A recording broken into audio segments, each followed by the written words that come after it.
Okay, so we are doing 17.1b, so still in 17.1, and now we're going to be solving for unknown angles. In the world of trigonometry, the inverse to sine is literally written as sine to the -1, which stands for sine inverse. So just so you guys know, the word sine actually does have an E on it. That's the abbreviated form. Okay. So I wanted you to know that because that's what today's lesson is all about. We're solving for unknown angles. So if you need to solve for an angle, you need to use inverses most of the time. Not always, but use trig inverses. So trigonometry inverses are just inverse sine, inverse cosine, inverse tangent. The first example says you're given that the tangent of theta in degrees, so notice that degree symbol, that's telling us that we need to be in degrees in our calculator. There's another angle measure called radians that we're going to work with in a little bit too, but for now we're sticking with degrees. So given that the tangent of theta equals 2/3, find theta. Round your answer to the nearest whole degree. Now you guys are not going to believe this right here. This is so easy. I'm trying to solve for theta, so kind of think of that as x. If you were trying to solve for x, you need to get that by itself, so you would need to get rid of this tangent somehow. Guess how we get rid of tangent?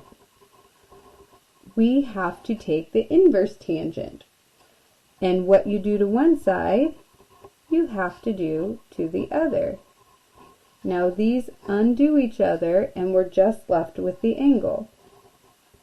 And that equals tangent inverse of 2/3. So you just literally have to write the tangent inverse, okay? And then into your calculator, you go second tangent of 2 divided by 3, or use the fraction option, and we get 33.69. This asks us to round to the nearest whole degree. So that's the ones place, so 6 is going to make that round up, so that's 34 degrees. Woohoo! Find the measure of angle A. So here's angle A up here, round your answer to the nearest whole number. So I'm missing a side of the triangle, but that might not be that important, because as long as I have two sides, I can set up a trig ratio. So this is going to be opposite over hypotenuse, which is sine, and I'm finding angle A, opposite over hypotenuse. And then I'm going to take the sine inverse of both sides.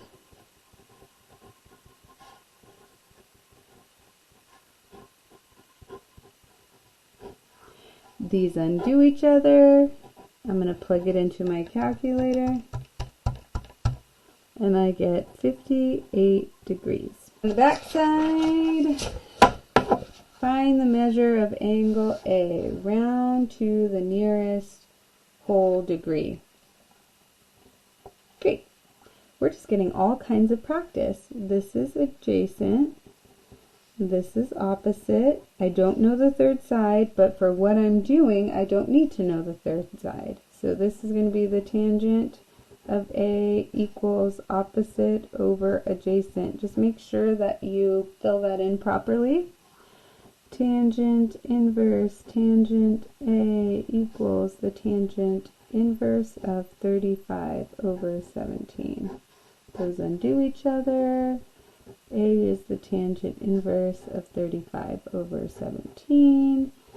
Boop, boop, boop. That's me plugging it into my calculator, and then when I do that, I get 64 degrees.